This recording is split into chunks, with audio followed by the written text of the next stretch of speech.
David Dider. Can I have a round of applause, please, for David Dider?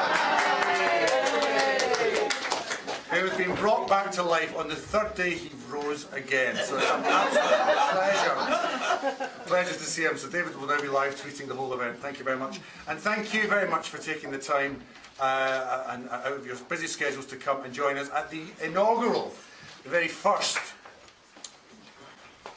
Sorry, sir. I do what I'm told. Audience participation. The very first Research Ed Christmas party. Yes, thank you. It's the first Research Ed event with booze. First Research Ed event in the evening. That's not on a Saturday. In fact, it's not really a Research Ed event anymore. It's just something completely different. And it's not much of a Christmas party either. But thank you very much for making it feel like that. This is as close to a party as we get. The hashtag for this evening will be, well, it was going to be red ass, given that it's Research Ed assessment. But apparently someone else is using that. And they've got a lot more followers than I do. That's not possible, Tom. So the hashtag for tonight will be Redmas. Redmas. Redmas. You see what I did there? You see what I did there? Thank you. Now, we'll be on stage for approximately an hour, and then once we've got that out of the way, you can return to drinking again. Some people have asked, the alcohol is free all evening. By all means, eat, drink, and be merry. There are mince pies and Wotsits and so on. All right. We'll start off with a question which I'll put to the panel. We'll be talking about assessment. I'll ask them to put forward their views, some thoughts, and then we'll go to a slightly more guided discussion on the matter. Then we'll go to questions from the audience, if people are still sober enough to ask questions by that stage. Okay. All right, we'll hear some shouting in the back, obviously, normally with an Irish accent, of course. So, any questions? We've got the venue till 10 o'clock, so that's your curfew. All right. All right. Thank you very much. I'm going to take a seat now. This is now being live streamed, so as Davina would say, please swear.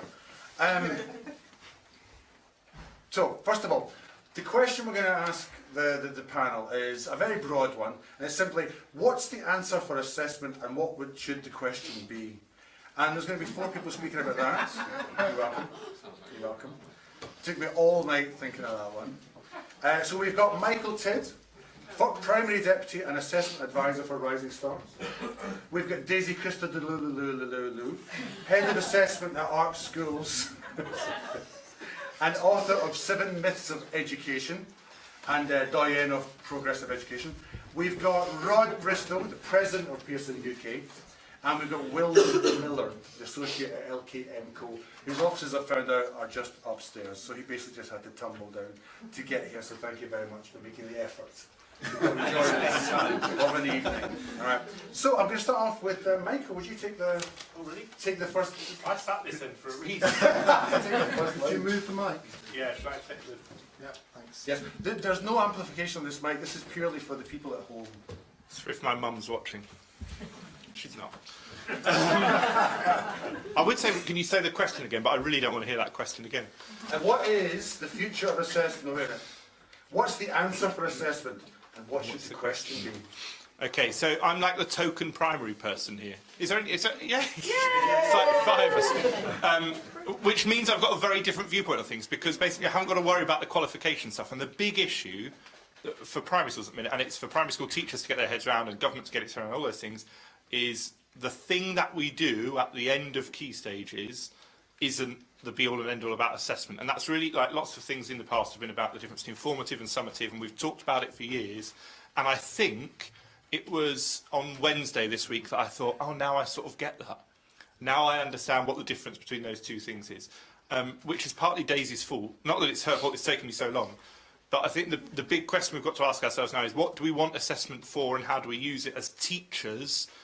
And then what's the other stuff we've got to do for us, for accountability, for most of you, for kind of qualifications and stuff like that. So what's the question? The question is, how do you get those two to both work without completely buggering each other up? Yeah. Is that an okay question to have? There we are. Yeah, thanks. That was quite a high bar to start with. Daisy. So for me, I think the question would be why? Why do we assess? Because I think, as Michael just said, you need to know why you're assessing in order to be able to make sense of the results you get, and in order to be able to decide what test it is you want to be doing. And I think the problem at the minute is we expect that one test can fulfil all the functions that we need from tests.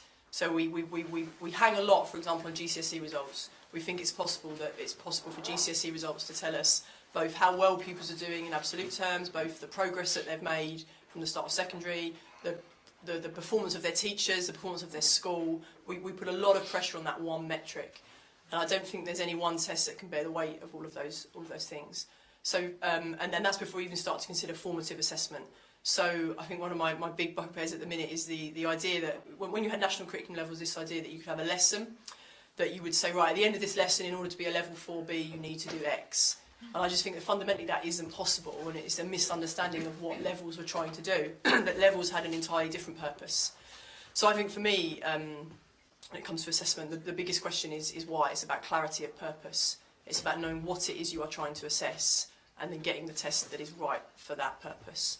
And if we can do that, then I think we'll move away from some of those damaging practices around to be a level 4B at the end of this lesson, etc. So for me, yeah, it's why. Two very succinct and compact answers so far. Will, can you maintain that? Let's hope so. Let's hope for every so we can. So I would agree with Daisy. I think the question is why as well.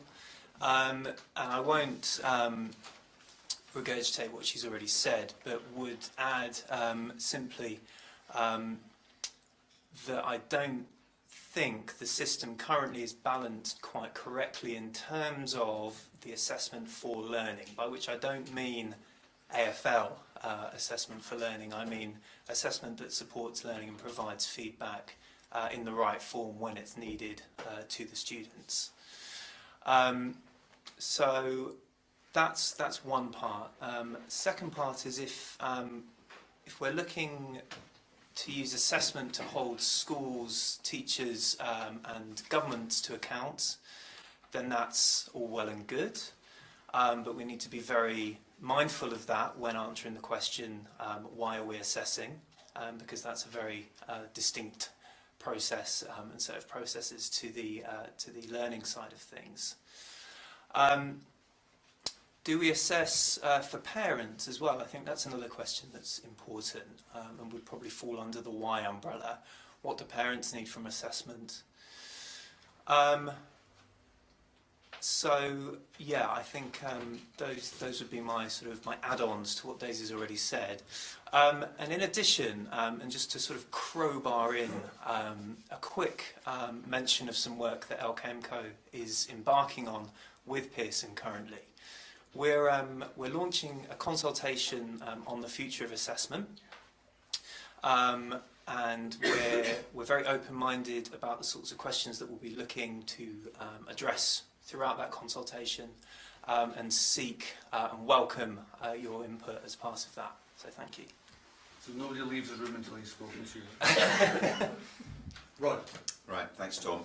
Well, it's great to be here at this event, and it's actually great to be back here. I think 2 years since I was last here when we had an event called Why Teach, which LKMCO helped us, actually did some research producing a report about the crisis in recruitment and teacher retention.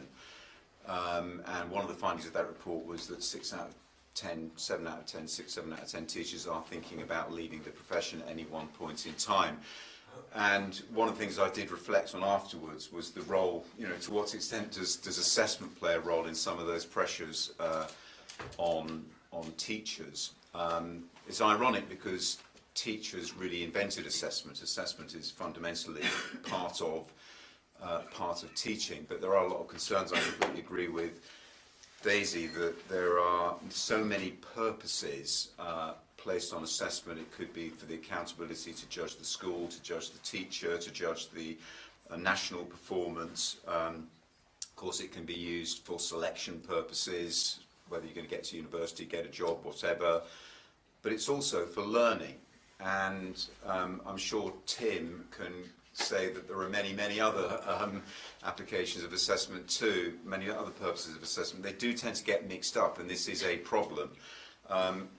What my organisation does is we essentially about education, about learning, and I would like to see assessment being used more for the purposes of teaching and learning than anything else, because ultimately what we know about learning outcomes is that it's great teachers and teaching that that really are associated with the very best learning outcomes. So if assessment is not underpinning but is seen as undermining teaching, then we are starting to have a bit of an issue. We did a short survey ourselves a few months ago where we found that it was the second most important issue for parents and teachers, second biggest concern in education for parents and teachers.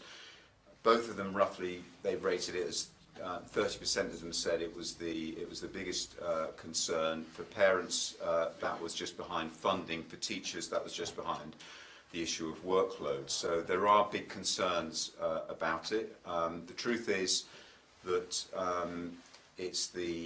often it's not the test or the assessment itself, it's the interpretation that's placed on it, it's what's done with that information that leads to the concern. And what I hope is that we can make sure that testing and assessment is placed in its rightful context. It is very important, but it's one element. It's a snapshot of what somebody knows at a point in time. It doesn't define everything they know, let alone their worth. So I think the question is, how do we make sure assessment underpins and doesn't undermine great teaching? I feel like I really learned more about assessment than I did in my entire PGCE. And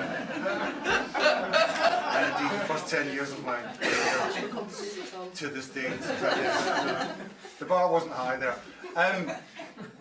But on that note, I get a sense, talking to teachers, that a lot of teachers, obviously there are some who really understand what they're assessing for and the aims and the reasons for it. I get a very strong sense from teaching communities that they don't really have a very deep understanding of why they're assessing and problems with how they're assessing and so on. I mean, if you accept that as a premise, and I hope you do, where did it all go wrong, George Best? Can anyone take that? I thought you'd like that. Is anyone to grab that line? Why aren't teachers? I'm not saying why aren't teachers better at this, because I don't blame them. But why isn't this more deeply embedded in how we understand teaching? It's hard. So, Please. does this come out of its stand? It does. That Yes. would be helpful. Should we go for a revolution? Yeah. I know you can't do the James Brown. The Prince. It's cool. It is, because it's really hard, and it's because, like, when the whole assessment thing has been around for, like you said, forever in teaching, but we didn't talk about it for a long time. I think historically it wasn't talked about. When we started talking about it, it was already after we'd got exams for qualifications, and to a certain extent, even after kind of SATs and things came along for internal stuff. So that was the kind of starting point of what assessment is. It's these things that we do, these big tests that are at key points, and to an extent, I suppose, previously 11+. So then, from that, everything kind of worked backwards from that point. So teachers started thinking, well, assessment is about the big things at the end, and everything we do up to that point is preparing for or guiding us towards or guessing what's going to happen with that end point. So one other thing I was saying earlier about this formative and summative thing, I think still, I don't know, 50 to 90%, depending on the school, of the formative assessment that goes on is probably just small bits of summative assessment. People think if I do lots of little summative assessments, that's formative because, we talk about gap analysis and things, and you find out what they can and can't do. That doesn't really inform very much about how do you get them to be able to do it. But it's been that thing we worked from, the big starting points we had, the things we knew about assessment before were qualifications and key endpoints. And everything we've done probably in the last 20 years has been built. I mean, APP is a perfect example of that, isn't it? Let's take this big assessment system and make it into lots of smaller ones and keep making small summative judgments in the hope that magically that will make the big ones easier. And I think, like I say, literally in the last few weeks, I've started to think I'm still getting things wrong and still thinking too much in that mindset of breaking big summative things down to make them accessible rather than starting from the other end of that obvious thing of where are these children and what can I do to find out where they are and what can I do to find out what they need to do and what I need to do. And the same things happen with lots of things. With feedback, it's that thing of, we know feedback's really powerful from lots of research, and that became the marking thing, because it was what we already knew. We had something that we sort of recognised matched feedback, so we looked at marking as we were doing it and thought, can we keep tweaking this and making that better, instead of starting the very beginning point of, okay, so what would feedback look like and how would that work? And the two should be really closely linked. They've just come from these historical start points thing. And teachers have pretty poor CPD consistently. So what mostly it consists of is the head teacher who goes to a briefing and thinks, oh God, we've got to get ready for this. And it's that kind of cascading. Doesn't really work. I would really agree with that. I think it is hard. I mean, it's difficult even for those that are involved as assessment professionals. And I wouldn't, although the organisation I work for, Pearson, is involved in assessment, I wouldn't describe myself as an assessment professional. But I know those that are, and it is a very, very complex, you know, there are issues of how valid is an assessment. Does it really test the thing you want it to test? Yes or no? And then you've got issues of reliability of assessments. There's a lot of complexity. We've tried to offer training for our assessors, working with the Chartered Institute of Education Assessors, but it's a very hard thing to do. But I think apart from the complexity, the other issue is, I think it's the sort of human nature thing of once you've decided what it is that you're going to assess, the natural human instinct is then to say, that's what I'm going to make sure I aim for, and that's what I've got to teach to, because you want your students to succeed quite rightly on the test. But it's when it becomes the only thing that it starts to become a problem. If there's not, that there has to be much more to it. And a lot of the very best teaching happens from teachers who are teaching much more than what's in the test or teaching around it. And they can do well on tests too. But if you just aim for what's in the test, that's where I think it can become a challenge. Yeah, completely agree with the comments thus far. And I think another thing that can happen in schools, and I'm not sure when this sort of started as a phenomenon or whether it's just sort of been in process since forever, but almost putting the assessment cart before the curriculum horse and having the what it is you want students to study coming after you thought about what it is that you want to assess, which intuitively doesn't make much sense. But as a former secondary teacher, former secondary English teacher, that was what could happen. You know, you'd start at the end point. What is it? You know, what's in the mark scheme, and you sort of work back from that, rather than thinking, well, what is the really valuable set of concepts or knowledge that we want the students to accumulate, and working from that point. And just to add, actually, it's been really interesting to see the progress of some of the newer schools that have set up since 2010. And Catherine's here, and I'd name drop West London Free School and School 21 as other examples of schools that, you know, okay, you could say that they've started from a sort of a blank slate and have therefore been able to think from the offset, well, what is the curriculum that we want to, that we value and that we want our students to be focused upon.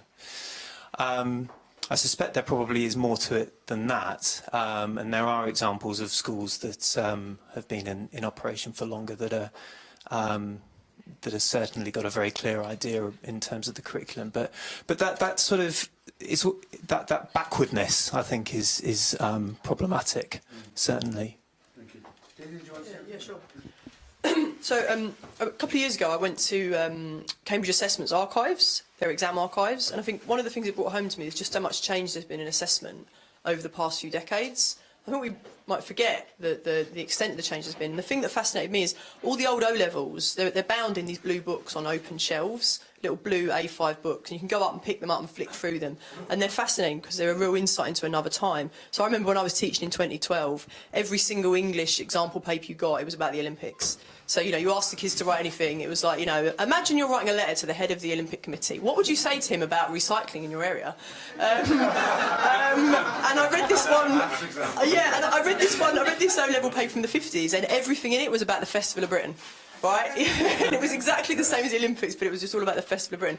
And there were all these other fascinating ones, like the geography paper was, it said that the Queen is going on a tour of her Commonwealth realm. Please place these places on a map. So, you know, you sort of get the idea of how but apart from that, what was fascinating is I said to the archivist there, I said, where are the mark schemes? Because all the exam papers are bound in these blue books and they're about this thick, and that's every subject. She said, there are no mark schemes. I said, what are you talking about? How can there not be a mark scheme? And I think for me, one of the interesting things is as the system has grown and as you know, you've got millions of children sitting exams, you have to have standardisation, and that's totally understandable. I mean, the other thing you realise when you look at these archives is that it was possible then for the chief examiner to communicate with an awful lot of the heads whose children were sitting the exam by personal contact, by letter, because there weren't that many of them. That's not possible now. So you have to have standardisation. You have these rubrics, you have mark schemes, you have things that are there to standardise it. But I'm not sure we've always realised the impact they have on teaching, and the way that the mark scheme almost, or the rubric, has become the lesson. So, and not just a lesson, it's become the feedback. So I can remember using APP. It would be the target. I'd copy a sentence from it to be the target I gave the pupil, and I'd copy a sentence to say it was a thing they'd done well. And I can remember once saying, well done, you know, you've used some very creative vocabulary. Your target is, you know, next time use more full stops. And I can remember my mentor saying to me, you know, do you mean use more full stops? Or do you mean maybe use them correctly? That you'd be using sort of language like that. And I think some of the language in rubrics and mark schemes is not very helpful. And I understand why we have to have rubrics and mark schemes. We have a mass system and they're needed. But I think they offer an illusion of precision. And it worries me that they've become not just to dictate assessment, but they've started to dictate teaching and learning as well. After a hard day's tweeting, I like nothing more. Yeah. I like nothing more than banning things, obviously. One of which famously was creativity, so I hope that's all stopped by now. Can we assess creativity? Or how do we assess creativity? If it's through Minecraft, then say so. Okay, moving on. Does that, yeah? Well, to you then. I think we can. I think we can do. I think one of the problems with assessment as well is that we actually some of the assessments we have are not always accurate and aren't always testing the things we want to. And we should be looking to do better. We should be looking at what we can do. So you'll be, you know, it's been 10 minutes into a talk about assessment, and I've only just mentioned comparative judgment. But I think that comparative judgment, can measure creativity in more of a way than traditional assessments can. Can you just explain what comparative judgment is for people? Yeah. So your traditional style of maybe marking an essay or an open task would be that you would have an essay, you'd have a rubric, and you'd mark your essay off against the rubric, and you say, right, it does this, it does this, it does this, it doesn't do this and this. Therefore, I'm going to give it overall this grade. And with comparative judgment, instead of doing that, you scan your essays in, they pop up on a computer screen, and you see two of them at once, and you pick which one you think is better. And if you and enough of your colleagues do that, there's an algorithm sitting behind that crunches all those decisions and gives you a judgment on those essays. So you can have the title, which is the more creative piece of writing. And you can have markers who are judging according to that, if you like, tacit knowledge of what creativity is. And because you get data on whether the markers are real or not, you can see if such a thing is real. So I think you can assess to a certain extent. I think what's interesting about it is that if you do things like this, you can see whether creativity even is a thing or not. You know, what is creativity? But the nice thing about comparative judgment is you can start to dig into it and say if there is such a thing or not, because you can see if there's agreement. Yeah, that's fascinating. I'll make a slightly more general comment. I agree with everything Daisy said about. I think you can. I think it's not just whether these wider skills can be assessed, but the fact is they are assessed. People make judgments all the time about somebody's creativity. Employers do. You know, they're always people do assess these things. A lot of other so-called softer skills are also assessed. The question isn't whether they can be, because actually they are. People do make assessments all the time. The question is how you can do it in a way which is sufficiently specific to make sure you know what you are assessing and can define it in a coherent way, and then you can do it in a reliable way that you can scale out across an entire system. That's where the challenge comes in. And because of those challenges, these things then often become very hard to build up a lot of credibility behind in terms of coming up with assessments that are accepted by universities or employers. But in principle, yes, I think there is a lot more work that we can do to do a better job at assessing these kinds of things. I'm always slightly wary. I have a bit of a thing about words, and sometimes it's because I think people try to use words to mean things that they don't mean, or try and differentiate between words, and sometimes it's completely opposite. And I think with the creativity thing, I always think, we talk, creative writing is a thing that comes up all the time, so we want kids to be really creative in their writing, and I think, well, when I look at, my wife's an avid reader of fiction, and she proofs these things before she offers anything to me, because she knows she really likes really detailed characters and subtle kind of stories with not much plot, stuff that I think is tedious. But those things quite often win Booker prizes, and that's one of those things. Well, exactly. This is the thing. Creativity, is that the process by which somebody can come up with something that, essentially, as far as I can tell, creativity seems to be something that leads to a product that some people will like and some people will hate. Well, arguably, you're very creative. I don't know if that's a good thing or not, or something I would want to assess. Certainly, in a school context, it'd be an odd. Yeah. So I think that's really interesting. So, to what extent are these things we're looking at? Are they subjective or are they objective? And I think when I started teaching English, maths teachers would come to me and they'd say, "Well, what is it you are judging on this creative writing? Isn't this all just a bit of nonsense?" We have hard stuff that's maths. And I can see my science colleague Jasper it's sitting there nodding, thinking, science, that's hard. There's objective right or wrong answers. And I used to sort of feel a bit, oh, maybe they're right, because it does all feel when you're sitting there with an APP grid and saying, well, you got a level 6 for imagination and a level 2 for spelling. We'll give them a level 4. Best fit judgment. It does all feel a bit subjective, and you do feel, oh, this is just making this up. But actually, for me, again, to come back to comparative judgment, what is interesting is there are some things which you can't explain in writing why you agree, but there is agreement. So the analogy I like to use here is some things that are invisible are real, and some things that are invisible are not real. So let me give an example. The Emperor's new clothes are not real. They don't exist. So they're invisible, they don't exist. Right. An atom you can't see it, but it's a thing, it's real. And if you have enough of a tool to see, a microscope, you can see it if you have magnification. So some things are invisible and not real, and some things are invisible and real. And for me, learning is invisible. Learning is invisible. And for me, assessment is about trying to make learning visible. It's about trying to say, I think I have taught this child something. Have they learnt that thing? Have they learnt it, or am I deluding myself? And when they say, what I think is, I think this, and they're not making a very convincing case, am I deluding myself? Or have they actually learnt it? So the point of assessment is to try and make that invisible thing visible. And we need sensitive tools to do it. And I think sometimes we've had very blunt instruments to do it, and that's why I'm interested in, can we develop more sensitive instruments? I also think if we develop more sensitive instruments, the amazing thing is we can then actually start to distinguish between things that are not real and things that are real. And I would agree that some use of the language like creativity is very vague and is very subjective. And there are a lot of things like critical thinking and problem solving, which I think when you dig into them are a bit more Emperor's New Clothes. But I think what's fascinating about the work we've done on comparative judgment is that good writing is actually not subjective.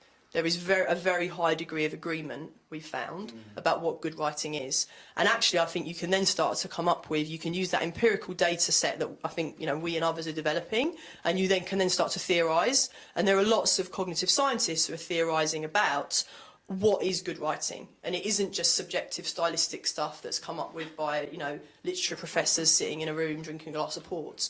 There's actually some good reasons about why if you start a sentence with a noun and, if you start a sentence, you have a clear subject-verb agreement, and if you start a sentence in a certain way and you use concrete words, that leads to clarity, and it means that you're more likely to be understood. So I don't think that good writing, I definitely don't think good writing is subjective. So the response I have now, I have evidence to go back to those maths teacher colleagues with and say, actually, good writing is a thing. We're not making it up. It is subjective. Not creativity. But yeah, and I think the thing about creativity is you probably have to define creativity within the domain.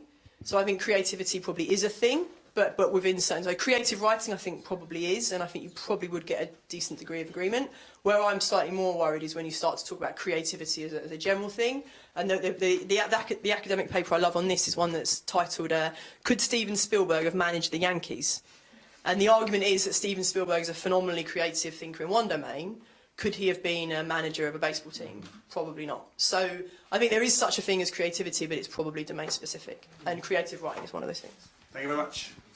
I don't know about you, but when Daisy was explaining that, I felt very much like Dougal when Father Ted explains to them the difference between things that are far away and very small things. Sorry. Let's move on to policy. What are the best and worst things to happen to assessment in the last 30 or 40 years? Tumbleweed there. Crickets in the room. Well,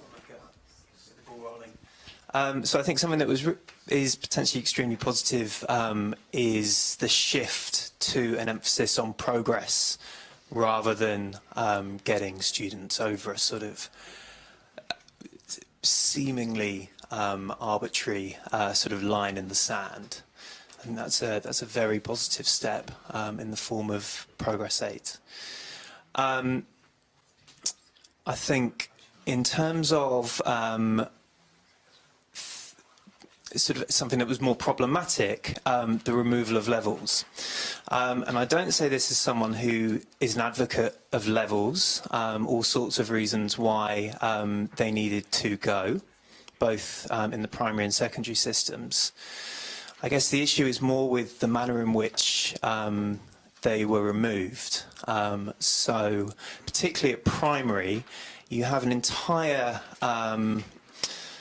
ecosystem, sorry, that's an incredibly pretentious way of putting it. You have an entire system built up around a particular set of metrics, and then the carpet is pulled away from beneath its feet.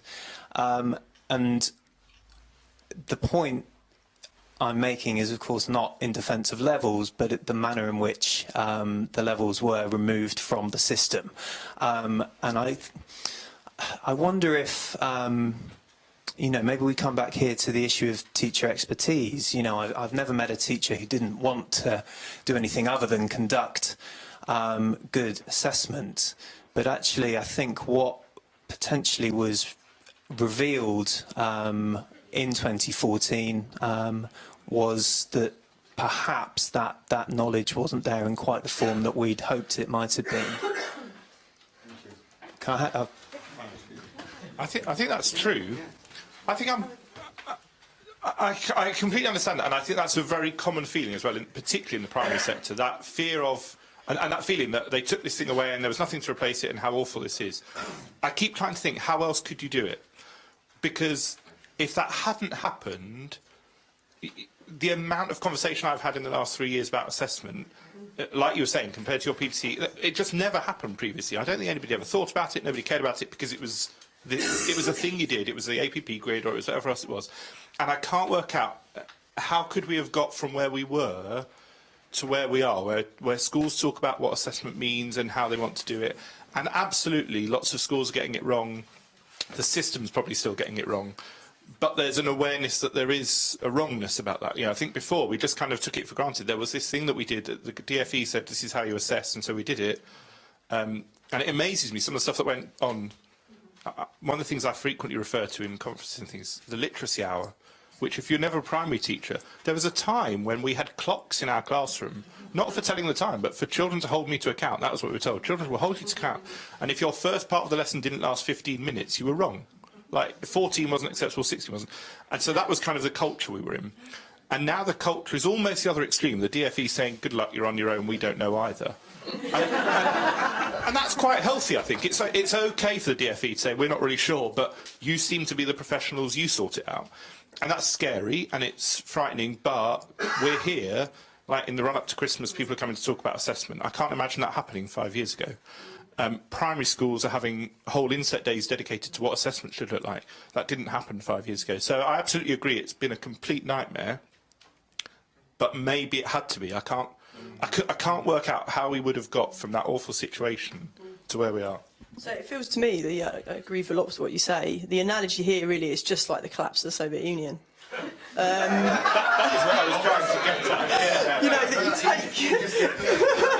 but you take something away, which is awful, and you totally need to get rid of it. But what if you haven't got a clue what to replace it with? You know, is Putin worse than Brezhnev?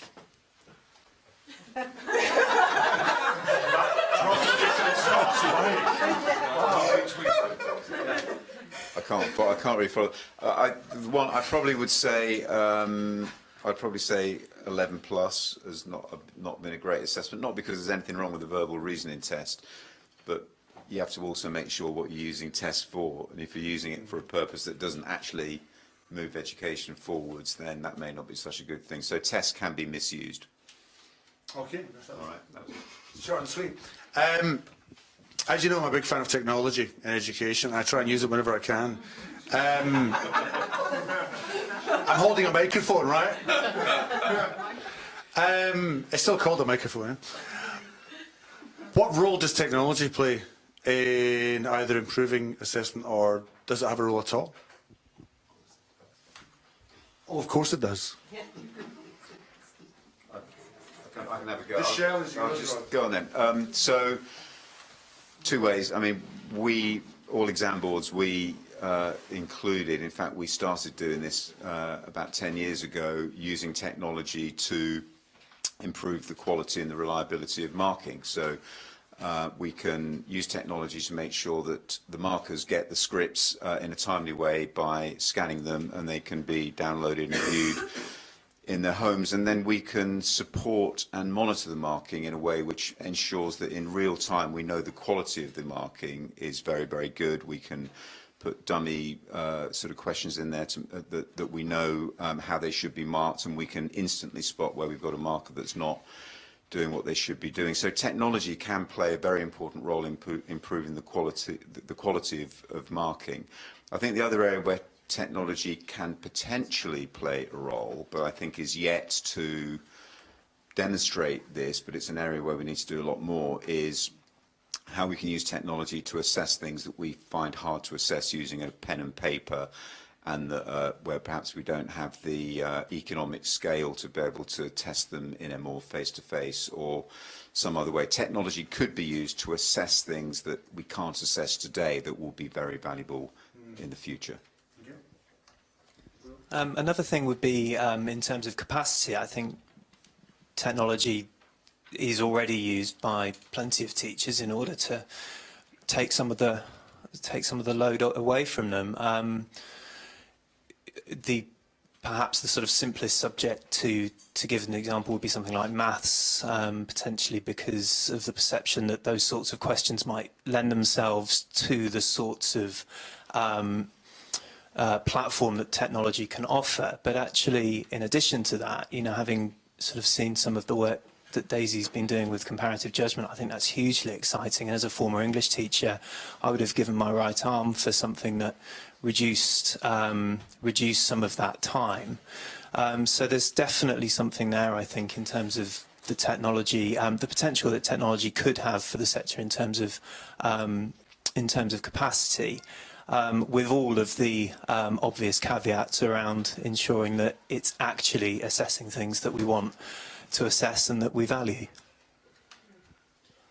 Yeah, so I'd agree with that, and I, like the rest of you, think technology has massive potential to improve assessment, not just assessment, but actually education. And I think actually one of the solutions to a lot of the workload problems we face are around better use of technology. So comparative judgment I've mentioned. I also think there's got to be better ways of building formative item banks and recording pupil performance against them, and you know, potentially you could have huge banks of questions which teachers across the country could use in a formative way and respond to those. So I think there's enormous potential. I think sort of one caveat I always have around educational technology, it takes me back, the modern computer science formulation of it is garbage in, garbage out. But the formulation I prefer is Charles Babbage, who sort of invented one of the first early computers. He said that when he showed it to, it was actually an MP, a member of Parliament. The member of Parliament said, you know, it was a calculating machine, and the member of Parliament said, if I put in the wrong numbers, will it give me the right answer? And Charles Babbage says, I'm not rightly able to comprehend the confusion of mind that could result in such a question. Which is a great line, and is much more elegant than garbage in, garbage out, but it's the same point. And I think that's, for me, the big worry about all education technology and all assessment technology, is that unless we ask it the right questions, it won't give us the right answer. So we have to make sure we've got a working model of education and assessment to begin with. And if we have, then technology can enhance that, and it can speed it up, and it can simplify it, and it can make things quicker. But it's not gonna answer those fundamental questions. We have to get those right. Yeah, I agree with a lot of those things. And I think one of the things technology could, should, will eventually be able to do fantastic things with is feedback. You know, it's one of these things we keep coming to, feedback. It's all powerful thing, and we've got very few ways of doing it, and we rely on really rubbish ones like marking.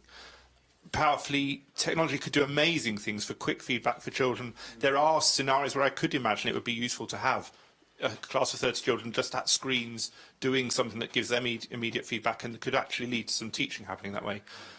The reality of that, I still think, is a very long way off. You know, for the practical reasons, and there's a hurdle, and I feel like we'll probably go further into the cavern of technology is good, and therefore we have it and we can use it for everything, to it becoming something that we use purposefully. And I don't know, maybe the same happened with slates originally, and there was probably that same process. It's not the answer to everything. Just like people are quite keen now, aren't they, to say you don't have to write everything down. Perhaps we've just got over our love with the pen and paper, and we've got a long way to go. I think we'll go through a dip of loving computers more than we need to, until we eventually get to a point where we can use them purposefully.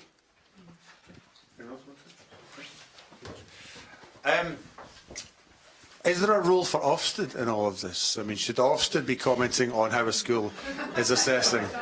And, oh, good heavens. My. Fancy that. Or alternatively, if you want to reinterpret that question, do you want to say anything about the way that Ofsted assesses schools? Perhaps broaden out the whole assessment question.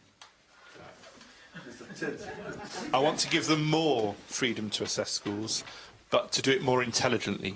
Because I think at the moment there's a risk that we're still reliant on the numbers stuff. So risk assessment will happen, which will be largely based on numbers. Inspections inevitably begin with a dashboard that's largely based on numbers. And there's got to be something about the quality of the people who are looking at those numbers and interpreting it, and the quality of the discussions they have in school. Because I think probably humans going in and looking at what schools are doing is the most effective way of judging those things. Until we get to maybe comparative judgment, that's what we need to do. Two schools come up on the screen, which one's better? Until we can kind of do that somehow, I think humans going around and talking to the people who lead schools about, and it's absolutely fine for it to start with. You know, these data, you've got a lot of red boxes now, and head seats, it's fine. We used to have blue, so that's fine, but it's getting that to be the starting point, and then having the really intelligent discussions.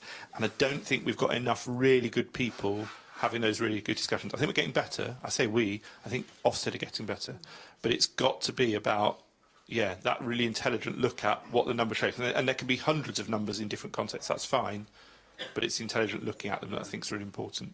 My mind is now boggling as to how you could use comparative assessment on two schools. It's got to be a way. Who's next? Who wants to take that? Thanks. I had a really interesting conversation with a friend of mine who's the head of English at a school. I won't say which one.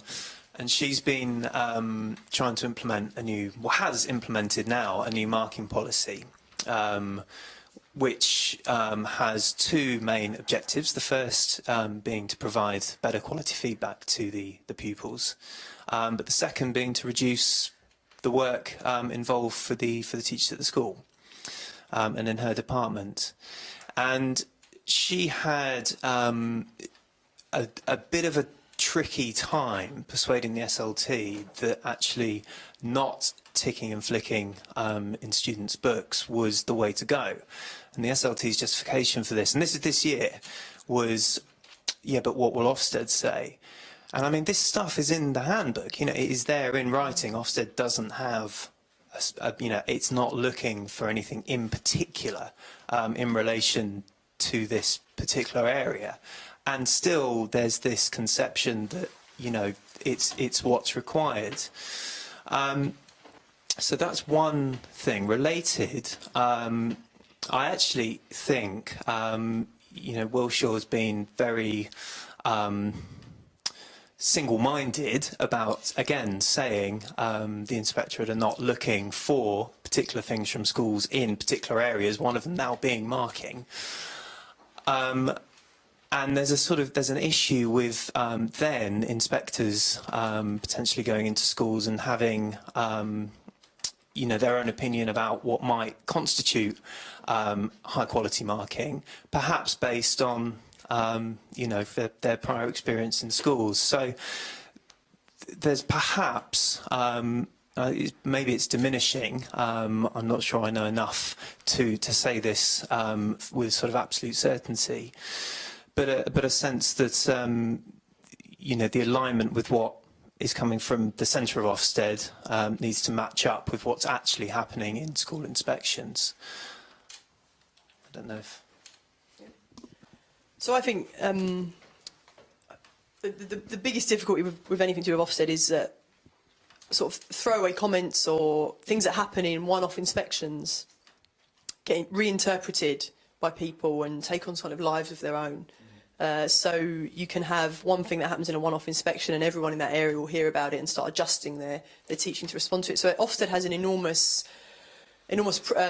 impact on the system, I think, often even without intending to. I think when it comes to assessment, the biggest thing I think from Ofsted would be the thing I hear so much from not just the schools within ARC, but schools everywhere, is that when Ofsted come, I need to give them some fresh internal data. So if Ofsted turn up on December the 1st, if I don't have any test data that term, that's bad. That's really bad. So if you, and as a result of that, I think schools over-test. And I think they over-test because they're worried that if Ofsted come in, they need to give them fresh internal assessment data. So schools are spending too much time, I think, doing summative assessments. The line I hear a lot from schools, Michael, I don't know if you'd agree, if it's a primary school thing, that if Ofsted turn up, like, my data has to be, it can't be older than a month. It has to be elite. Is that something you think?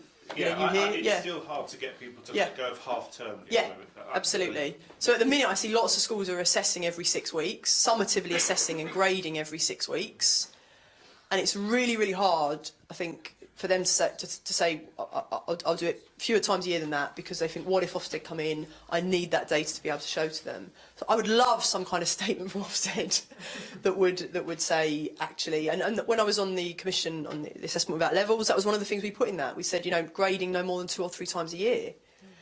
But it just feels that that's a big pushback from schools. And so you have those six weekly assessments, and actually then that can eat up a half term.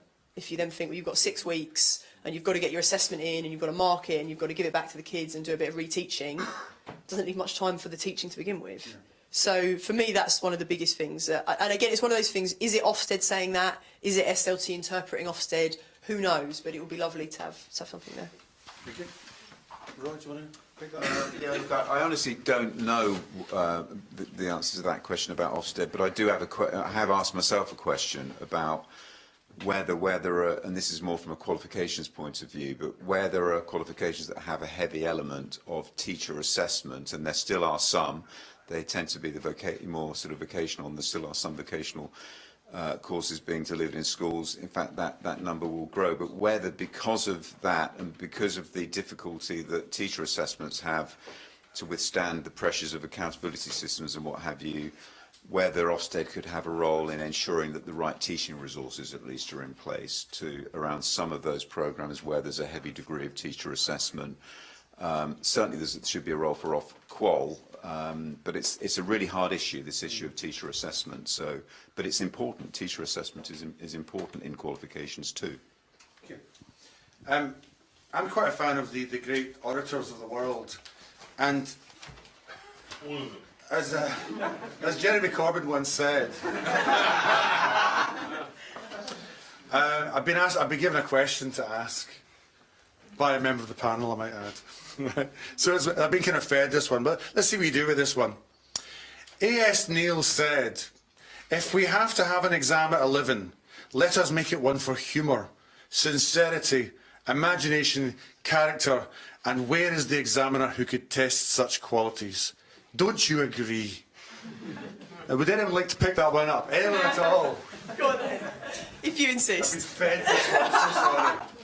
So A.S. Neil was a very interesting man, the founder of Summerhill School. I was talking to Andrew about him only earlier, so if you want to hear more about A.S. Neil, I think Andrew is your go-to man on that. I think he's read all the books. But A.S. Neil was a very interesting man, but I think definitely most people would accept probably had flaws. But I would say, you know, one of his greatest flaws actually was that he never knew Dr. Chris Whedon. And if he had known Dr. Chris Whedon, he would have met the examiner who could test for character, sincerity, all of these things. Because I think Dr. Chris Whedon is the founder of No More Marking, which is a comparative judgment engine.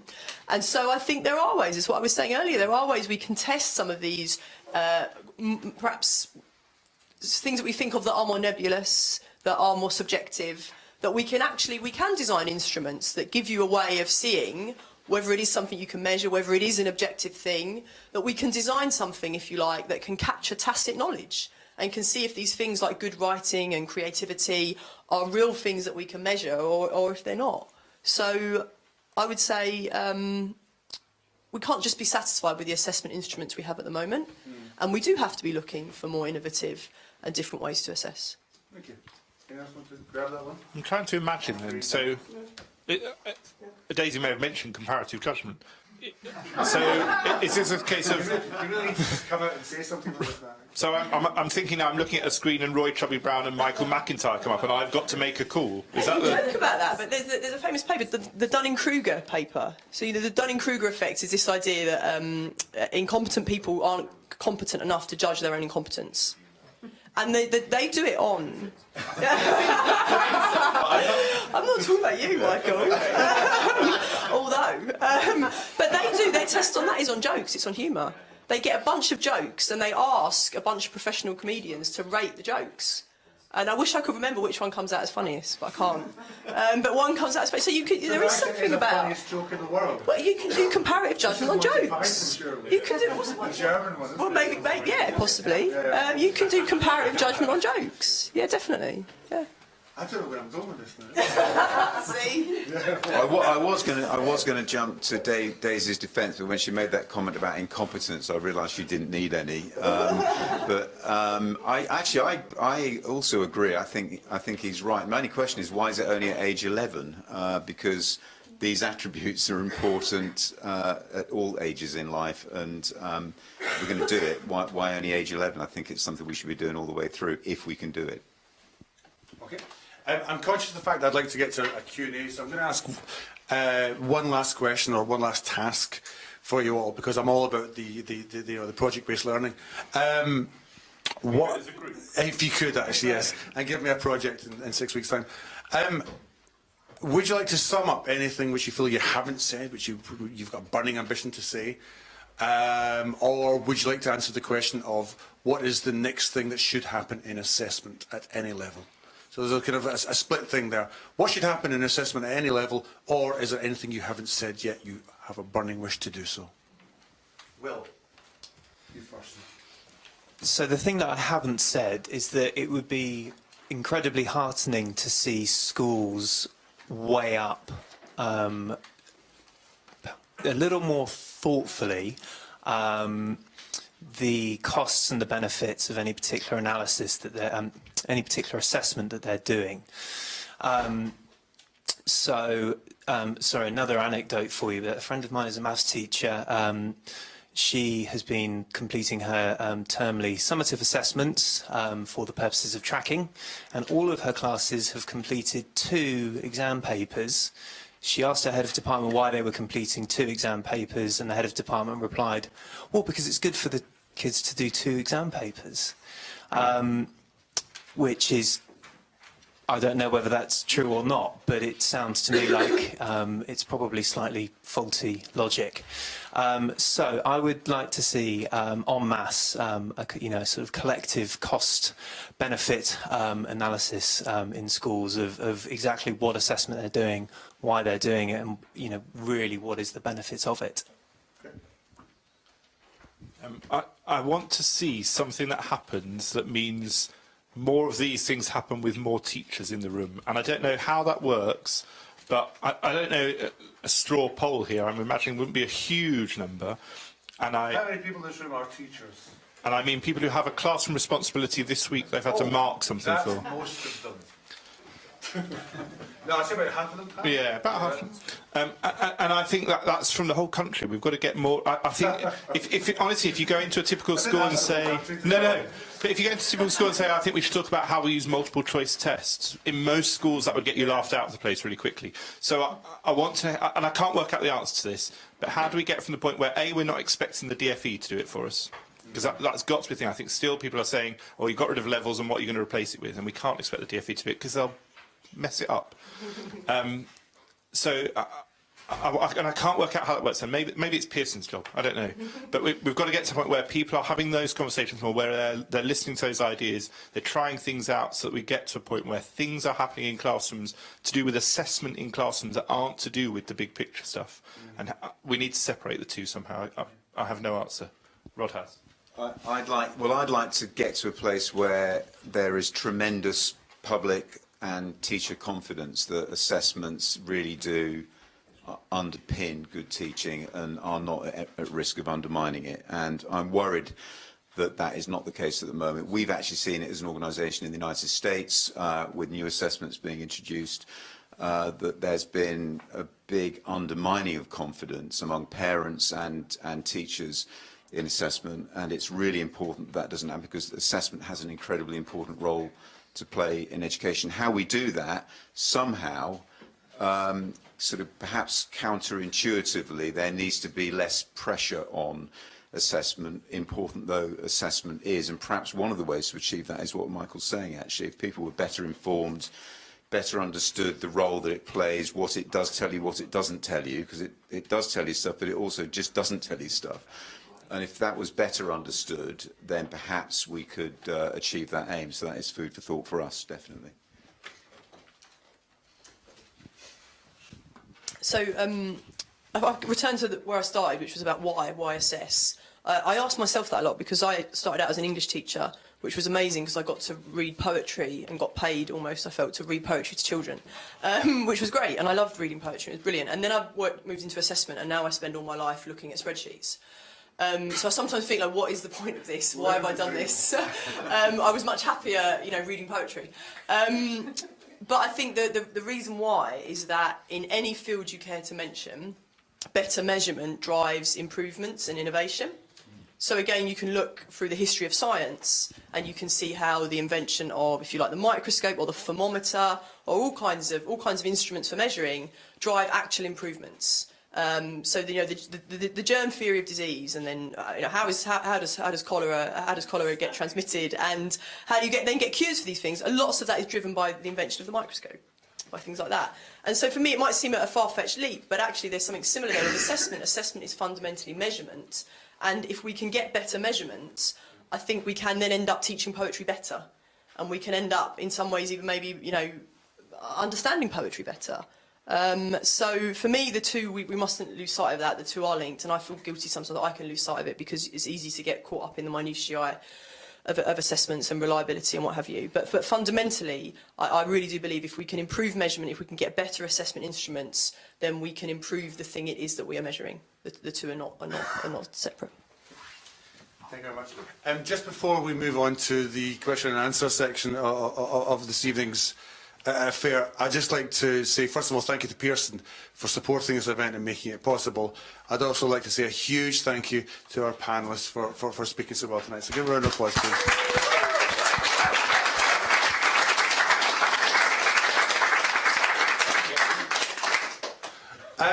Does anyone have any questions? At the back, please. If you'd like to stand up, say who you are and what the question is. disturbance from my corner.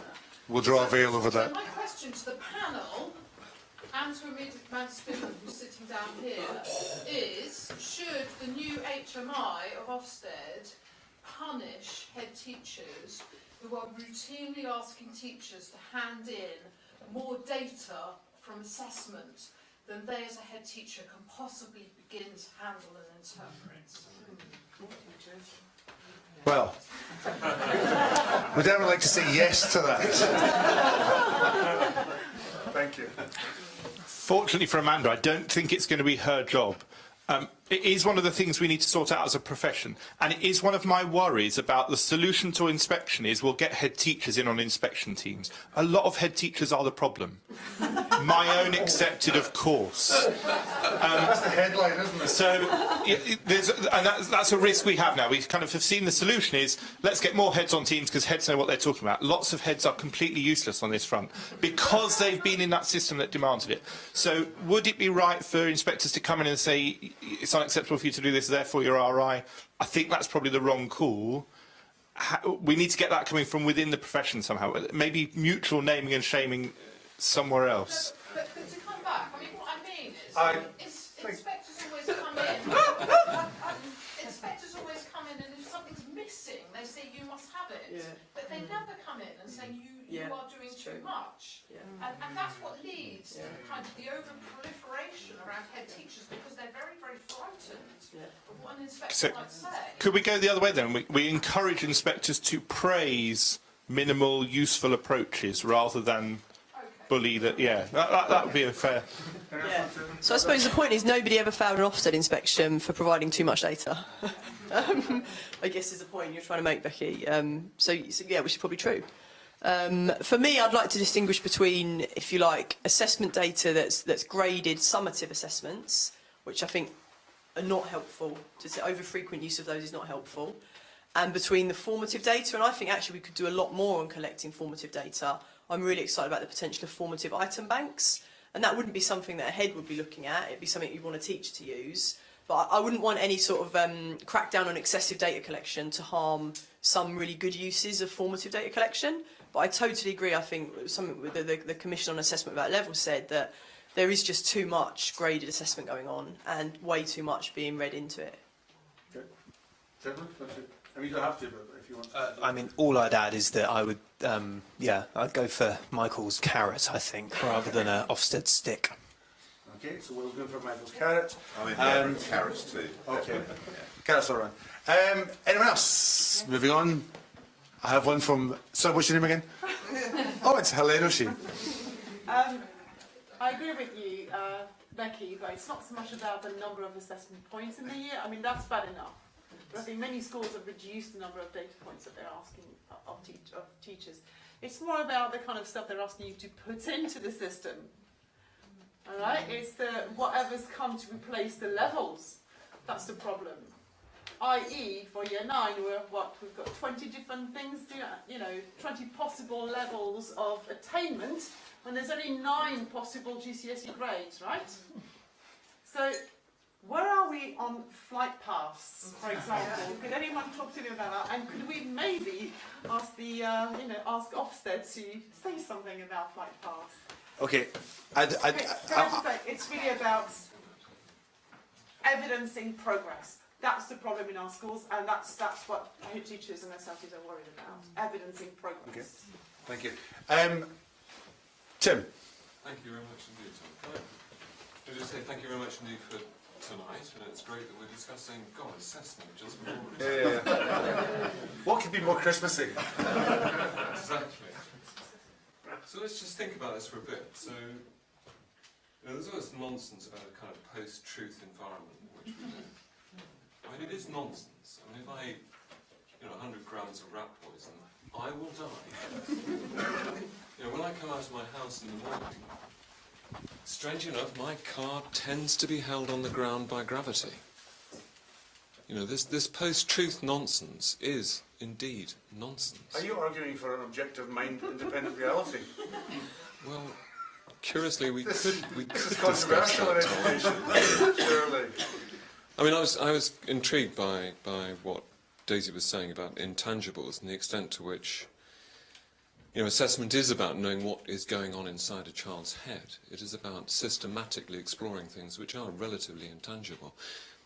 But I don't want to engage with that. It's this issue about, you know, post-truth. And teachers do not have a lot of support to understand assessment. You know, it's very difficult in society to get consensus about things like brushing your teeth. It's taken 400 years to get medics to wash their hands, and they still don't do it. You know, it's extraordinary. So, but we need to understand objective stuff about assessment.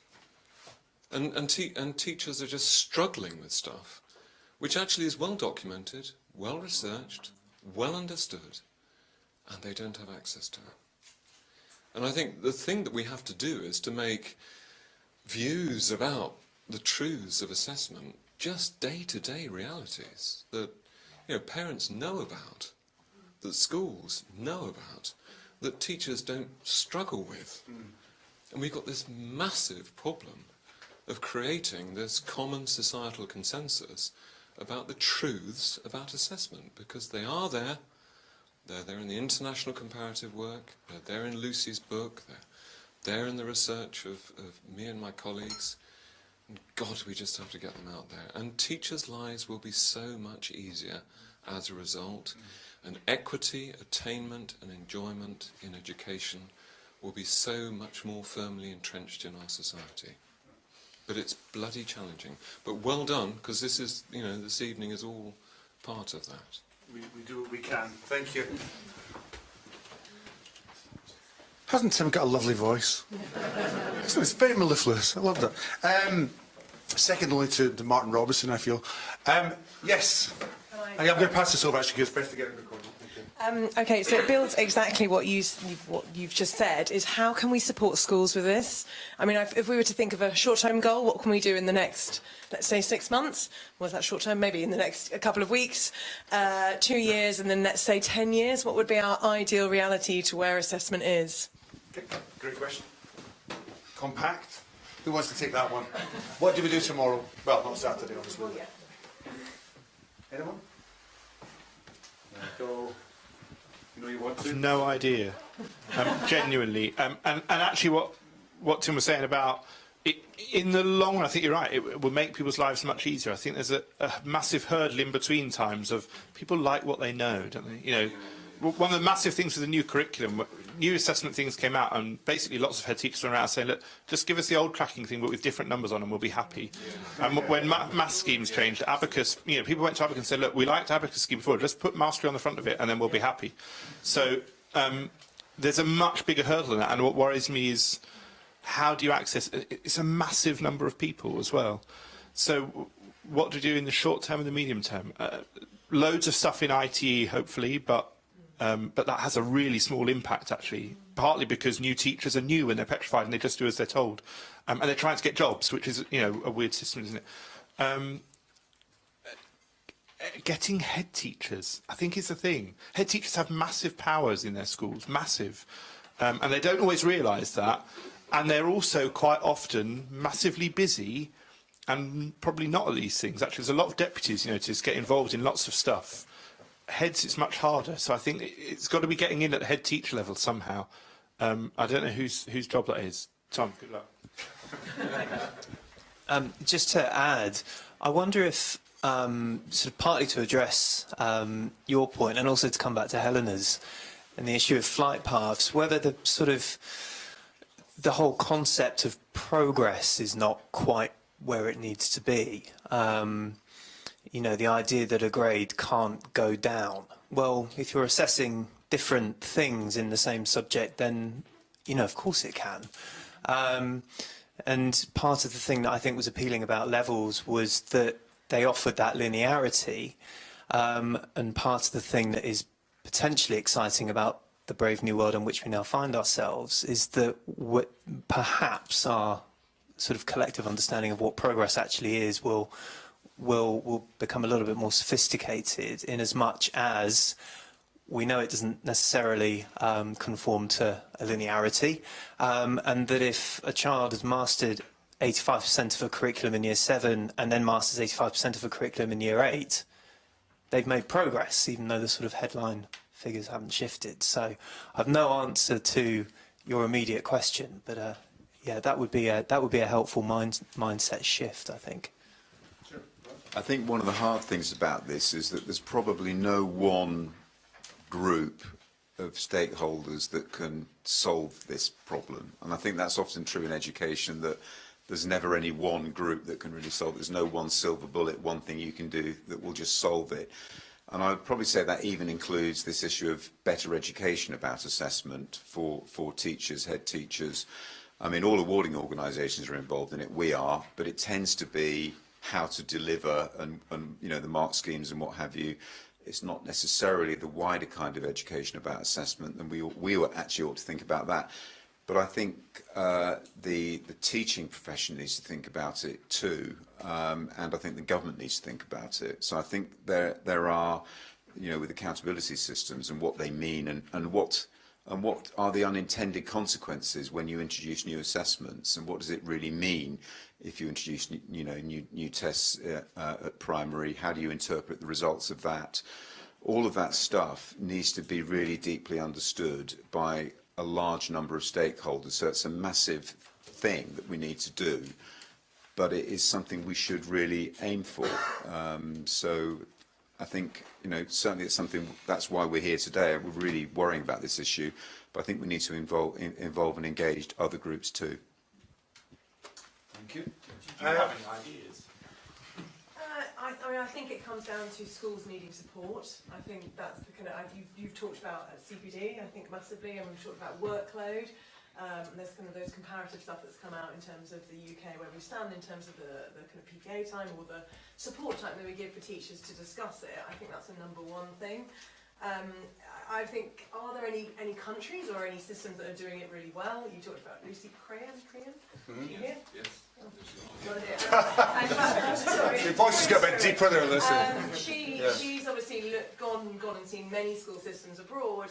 I'd be really interested, is there a good version? I mean, maybe, as you use the analogy of it took us so long to get to washing our hands in hospitals, maybe it will take a really long time, but you are right, we've all started on this journey. And actually, we're talking about it, which I think is really exciting. I think your point about ITE, I feel like I talk to assessment about my trainees, and they're not quite, well, they're not able to take it on potentially. But I think the key is actually when you talk about a lesson, what was the learning? Where did you want the children to get to? Of course you can. Can I just say, I love how the panel are now asking the audience questions. This is like, what is this, an unpanel or something? Well, just to say that I've started reading Lucy's book. I'm about halfway through, so I'm just on Singapore. But there's not much going on there, no. But there are several sort of really, you know, like lovely anecdotes in that in that book about exactly this, and the care and the thought in one of the lessons in maths that Lucy went into in Japan on parallelograms, and the sort of the painstaking care and thought that goes into some of the questions and how those questions then align. There's an example, it's not part of the same lesson, but there's a Japanese teacher who can't use the number 24 because it would require additional mathematical knowledge. She has to use the number 23 in the example that she's giving. You know, that level of sort of detail that the teachers are able to go into. Also, obviously, bearing in mind that Japanese teachers have a little bit more space than British ones. So, you know, it's a really lovely example of the sort of thing that you can achieve with that thought. But yeah. Can I build on that? Can I just give someone else a chance, because you know, if you're familiar with Lord of the Rings, you'll know that Gandalf was killed by the Balrog, and he was Gandalf the Grey. He came back as Gandalf the White. I'm going somewhere with this, I promise you. David Dido was Dido the Red. Now he's Dido of the many colours. David, would you like to ask a question? Perhaps to the microphone. Yeah, so people realise that you are alive. an evening on assessment wouldn't be an evening on assessment without some sort of reference to Dylan William. And years ago, I saw I was at a conference where Dylan William said, in typically bullish mood, if a teacher doesn't understand the concepts of reliability and validity, they've got no business being a teacher. I've met relatively few head teachers that understand the concepts of reliability and validity. What can we do? Okay, head teachers are getting a bashing tonight. Does anyone want to pick that one up? I think the point about IT is quite key here. Actually, it's that when you're a new teacher, you can't. There's just way too much stuff going on about like how playground duty works and how you line your class up for assembly and all those things. And that's probably we kind of throw new teachers in with masses of training at the beginning, and then we don't do anything with them after that. So there's a gap, isn't there? We kind of spend all our money on IT, get to the people to the point where we're prepared to walk out of the room. Yeah, and then that's it. We don't do anything after that. It's just like, good luck, you've got to a minimum threshold. So there's got to be something about that. And maybe it is about, I don't know if it's as simple as just going to a master's level profession. There's got to be some sort of further CPD that's kind of required, some minimum expectation that, OK, you've got to a sufficient standard to stand in a room. And, you know, when you watch new teachers, you see so many things and you think, gosh, I realise I'm not as bad as I thought now because I've moved on from when I was like that. I don't know how many head teachers see that when they're watching teachers, because actually we don't move on very fast. So you're right, there's got to be something, and we can't expect it all to be ITE, because you just can't take on that level of information, or you will just never get into teaching if you try and learn everything. But it's about, there's got to be some sort of proper offer, I think, for CPD then. Yeah, I think there's definitely got to be something for CPD, but I think you can do a lot more than we currently do at ITE. So on the ARC teacher training course, we have an assessment strand. We do five 3-hour sessions over a year. So it's a chunk of time. It still leaves enough time to do playground duty and all the other things you need to do. But it's a chunk of time. And the nice thing about doing assessment, and I would say doing the concepts that I think Tim's been talking about and David's talking about, like validity, reliability, we do norm referencing, criterion referencing. We just look at a whole sort of, introduction to those topics. And the nice thing about that is that actually it's the kind of thing, unlike like, behaviour management, actually, you need to be in a school, you need to be practising. Actually, a lot of the assessment stuff, yes, you do need to be practising and trying it out, but there's a lot of theory that you can just do in the classroom. So it is something where you can just, we have a pre-read, we actually do some multiple choice questions on the pre-read, and then we say, so what did you think of multiple choice questions? And we do the bit on multiple choice questions and their validity and reliability and what have you. So I think there is stuff you can do, and it doesn't have to take a lot of time. And I'm not going to pretend that that's going to solve all the problems, but at least it means that people who are interested in this and who can go have got a platform to go on and explore more. Whereas at the moment, where do you even get that beginning bit from? So I think, yeah, if you did 10 to 15 hours like that, you could get a lot. You could pay a lot of dividends. Thank you. Gemma, do you want to say anything? About 3 years ago, we reached an agreement with the Chartered Institute of Education Assessors, and all of our principal examiners go through a course. We offer it to them free of charge if they're a principal examiner for us, and they get certified at the end of it. University of Durham and the CIEA are involved in that. It was well received. We haven't taken it any further because we haven't worked out how to, but I don't know whether there's an opportunity, and that only applies to secondary, of course, but I mean, whether there's an opportunity for awarding organisations to work together a bit more than that on that, I don't know. I do think it is a big issue, but it could be in secondary that maybe the awarding organisations could get more involved. Obviously, at primary, if we're going to encourage it, somehow the DFE would need to be a bit more actively involved. But I think it's a question we need to think much more about how we can push that forwards. Thank you. Okay. I think that's all we've got time for in terms of the questions. I don't know about you, but I have never wanted to sit a test more now. I could murder an assessment right now, or design one. Maybe we should do that right now. I've also never felt more Christmassy. I think tonight we've really explored and unpacked the true meaning of Christmas, which of course I have no idea what assessment is. I'd like to say one last time, thank you very much to the panel. Please give it up to them. Give it up. Wrap it up. That's all we've got time for in terms of the formative assessment. But there is still booze, mince pies and Wotsits. We've got the room till 10 o'clock, so please eat, drink and be merry, and Merry Christmas to you. Thank you very much for coming. Thank you.